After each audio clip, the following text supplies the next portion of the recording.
They never thought I'd be the one to answer the door. 10 years, 10 long years of silence, of being cropped out of family photos, erased from invitations, whispered about like I was some kind of stain on the family name.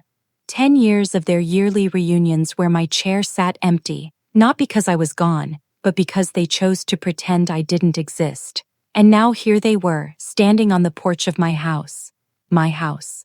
Their faces were pale, eyes flicking across the marble columns and the perfect lawns that screamed of money they never thought I'd touch. When I opened the door, I didn't smile. I let the silence drag out, thick and heavy, the weight of those 10 years settling in the air like smoke. Then, with a calm they didn't expect, I said, "You finally found the address. Too bad it's not yours to walk into anymore." I wasn't always the outsider. There was a time I believed in Sunday dinners, in family portraits, in laughter that filled the room. I believed loyalty was something you gave freely, that it was real. But in my family, loyalty came with a price tag. My brother, the golden child, earned it with obedience. My cousins bought it with flattery. Me? I made the mistake of dreaming differently, of wanting a life outside the box they built for everyone else. That's when they decided I was the problem. The final break came one summer I'll never forget. I drove 3 hours to the lake house for our annual reunion, a tradition, a promise. But when I got there, the gate was locked. I could hear laughter inside, faint but clear. I called them. No one answered. It wasn't a mistake. It was a message. We don't want you here. The next day the pictures went up online, everyone smiling on the dock. Everyone but me. My name wasn't tagged, my presence not mentioned. It was like I'd never existed. That's when it all clicked. The missed birthdays, the wedding invites that never came, the group chats I mysteriously wasn't part of. It wasn't an accident, it was intentional.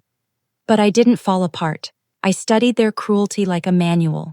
I learned their patterns, their pecking order, their fragile egos. And I realized something. They didn't cut me out because I was weak. They did it because they were scared of who I might become without them.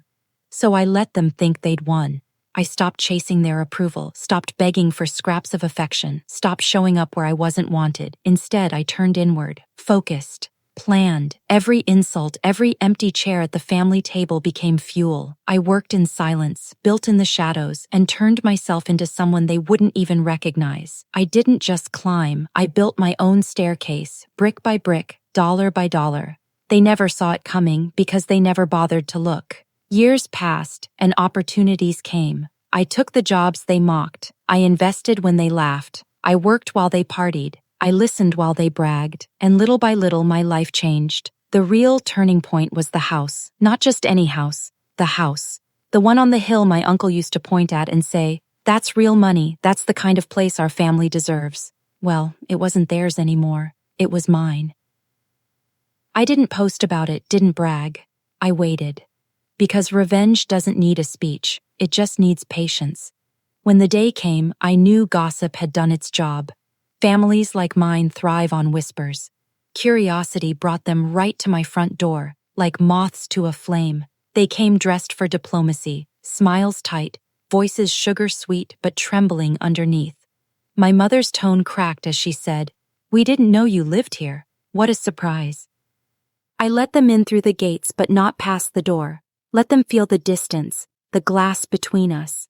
Then I spoke, calm and steady, every word like a blade.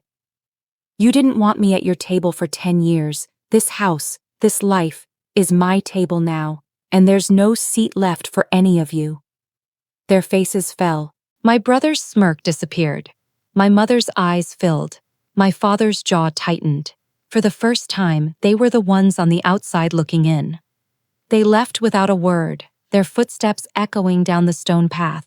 I didn't watch them drive away. I closed the door, shut out their shadows, and stood in the home they once said I'd never earn.